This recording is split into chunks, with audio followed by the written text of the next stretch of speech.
Forgiveness is a difficult thing to put into practice, so I'm going to give you two pieces of advice on how to do that very difficult thing.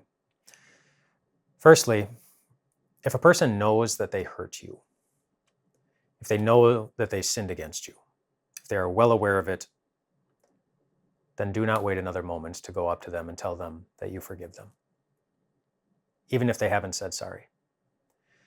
Go and tell them that you forgive them. And if they ask you, why are you saying that? Then say, because God's forgiveness makes me feel safe with him. And I want you to know that you can feel safe with me too. That second part is especially important because somebody who feels safe with you is far less likely to ever hurt you again. And so you can take the initiative there and create that safe space by telling them that you forgive them. That's the first piece of advice. Second piece of advice, if someone does not know that they have hurt you, or if someone doesn't believe that they have done anything that is wrong, then absolutely do not go up to them and say that you forgive them, because then you'll just come across as being arrogant, and that won't heal anything. Instead, be curious with that person.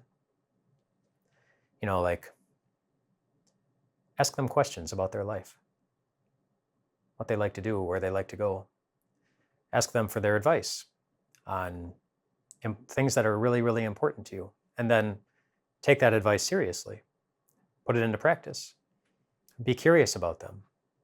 The reason this is important is because the opposite of curiosity is indifference, not wanting anything to do with that person. And I think you know from your own experience in the same world in which I'm living that there's enough of that going on already. Enough people already in the world who have given others around them that they don't want anything to do with them, that they're the wrong this, they're the wrong that. There's enough indifference. Be curious about them. And then maybe someday down the road, you'll have an opportunity to do for that person what a woman named Ruth once did to a man named John. It was 1963. And Ruth's brother was murdered by a man named John. John was caught. He was found guilty. He served 18 years in prison for what he did. When he was released from prison 18 years later, Ruth was waiting for him. She contacted him and asked John if he would like to have dinner with her. And he agreed, not knowing quite what was going to happen. And they sat down for dinner at a nice place, and Ruth looked across the table and said, "John, I want you to know that I forgive you for what you did." And then after dinner, she asked John if he would mind going to the hospital with her. He said, okay. They went to the hospital, and that's where Ruth's father was. Ruth's father was dying. And they walked into his room, and then Ruth's father looked at John, the man who had killed his son, and said the same thing. I forgive you for what you did. A number of years later, that same John was giving a speech in front of a lot of different people, and he shared that account and got incredibly emotional as he was talking about it. And then he said this.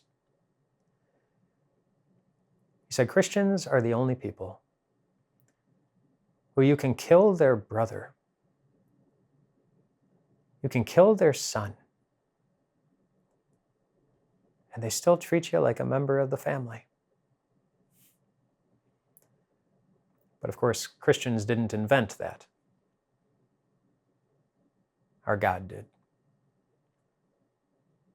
Apostle Paul talks about that in one of his letters in 2 Corinthians chapter 5, where he's talking about reconciliation. People who were at odds coming together again in a good way.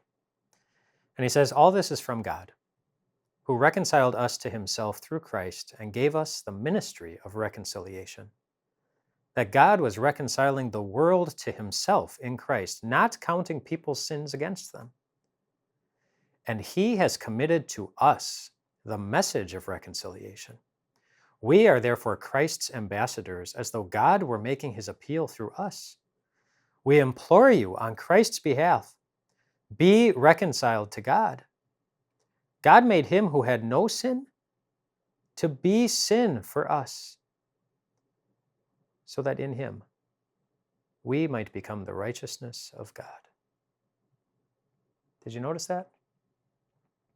God made him who had no sin to be sin. In other words, the burden isn't yours to carry anymore.